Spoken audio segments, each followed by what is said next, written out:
short time ago, the House of Representatives passed a bill that is essential to helping America's economy weather the financial crisis.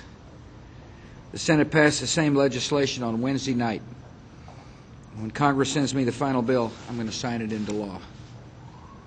There were moments this week when some thought that the federal government could not rise to the challenge. But thanks to the hard work of members of both parties in both houses and the spirit of cooperation between Capitol Hill and my administration, we completed this bill in a timely manner.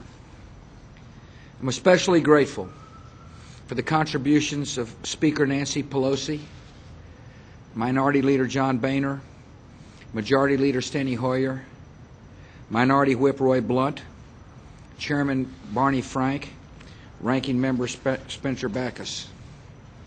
By coming together on this legislation, we have acted boldly to help prevent the crisis on Wall Street from becoming a crisis in communities across our country.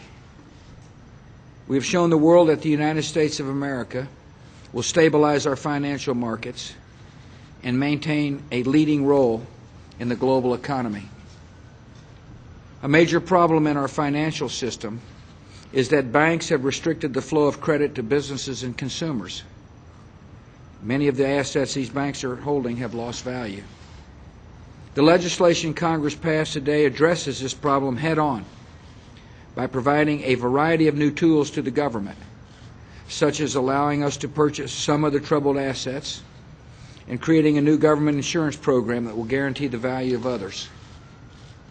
The bill also ensures that these new programs are carried out in a way that protects taxpayers, prevents failed executives from receiving windfalls from taxpayers' dollars.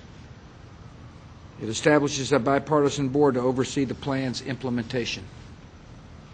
Taken together, these steps represent decisive action to ease the credit crunch that is now threatening our economy.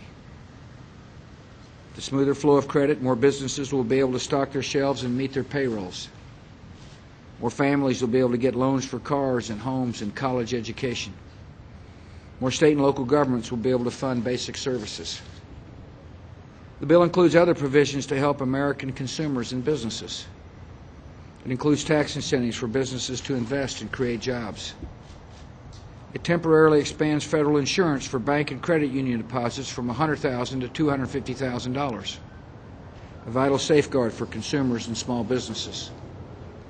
It provides families with relief from the alternative minimum tax, which would otherwise increase taxes for 26 million taxpayers by an average of $2,200. I know some Americans have concerns about this legislation, especially about the government's role in the bill's cost. As a strong supporter of free enterprise, I believe government intervention should occur only when necessary.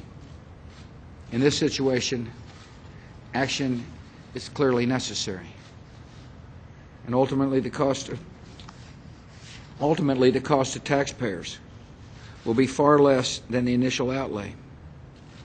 See, the government will purchase troubled assets, and once the market recovers, it is likely that many of the assets will go up in value. And over time, Americans should expect that much, if not all, of the tax dollars we invest will be paid back. Americans should also expect that it will take some time for this legislation to have its full impact on our economy. Exercising the authorities in this bill in a responsible way will require a careful analysis and deliberation. This will be done as expeditiously as possible, but it cannot be accomplished overnight. It will take the time necessary to design an effective program that achieves its objectives and does not waste taxpayers' dollars. Our economy continues to face serious challenges. This morning, we learned that America lost jobs again in September. Disappointing news that underscores the urgency of the bill that Congress passed today. Take more time and determined effort to get through this difficult period.